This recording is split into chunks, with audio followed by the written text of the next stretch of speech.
Los medios de comunicación deben acatar leyes que garanticen la participación ciudadana. Recuerda que idealmente los medios son un espacio de difusión de información, ideas y pensamientos, y un punto de encuentro para todos y todas. Déjenme recordarles qué dice en la Ley de Comunicación. En la Ley Orgánica de Comunicación, el principio de participación se encuentra en el artículo número 13, donde se manifiesta que las autoridades y funcionarios públicos, así como los medios públicos, privados y comunitarios, facilitarán la participación de los ciudadanos y ciudadanas en los procesos de comunicación.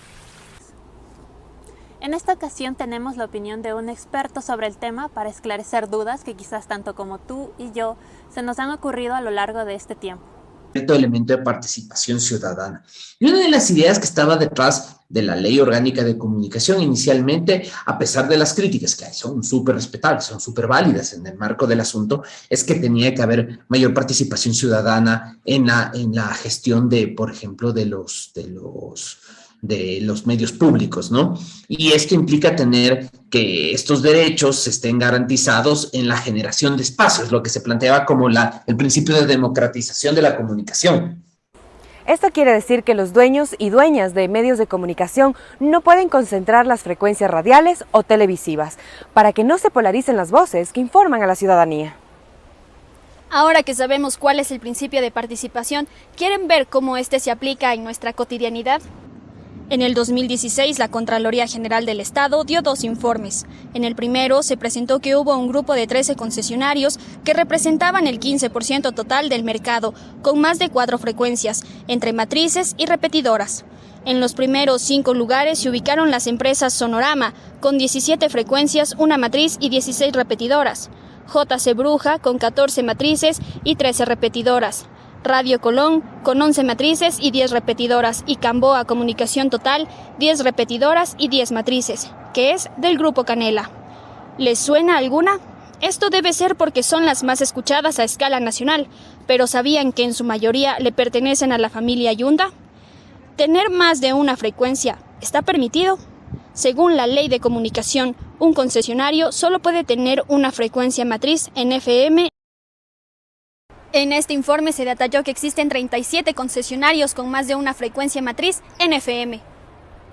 Dentro de los casos de monopolización de frecuencias radiales en nuestro país, a manos de una sola persona, vemos cómo se limita totalmente la garantía de nuestros derechos políticos y de expresión.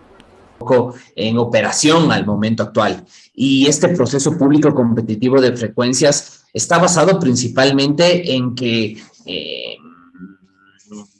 tiene que la Arcotel, que es la agencia del gobierno que se encarga del proceso, debería tener en cuenta que varios elementos. La actualización de las bases de datos correspondientes a la adjudicación, en primer lugar. Darse cuenta que no haya elementos, por ejemplo, de conflicto de intereses, que no haya elementos en que haya muy pocos oferentes para estar en muchos anchos de banda. Por ejemplo, hay empresas que se ponen en todas las bandas posibles, AM, FM y en un montón de frecuencias. Me pongo el ejemplo. Por otro lado, que el proceso sea competitivo en términos de los intereses nacionales y en función del mercado. Por ejemplo, tenemos muchas radios que son clones la una de la otra, no tienes diferencias o no se hay un favorecer espacios de otro tipo. Por ejemplo, yo me pongo a pensar, una radio que se dedique solo a la música clásica. Eso tiene un interés cultural de que esté abierta en el aire. Ellos verán si sobreviven comercialmente. Pero inicialmente deberían darle, por ejemplo, un espacio dentro del sistema. ¿Por qué? Porque genera muchísimo más pluralismo en el sistema. Como hemos visto, aunque poseemos el principio de participación, existen falencias en la estructura interna de los medios de comunicación. Por esta razón, hemos decidido crear un espacio de opinión dedicado a los problemas comunicacionales que se encuentran invisibilizados. En esta ocasión tenemos con nosotras a el cofundador de Wambra, medio comunitario. Y que ya habían tenido un recorrido construyendo medios. ¿Qué sucede?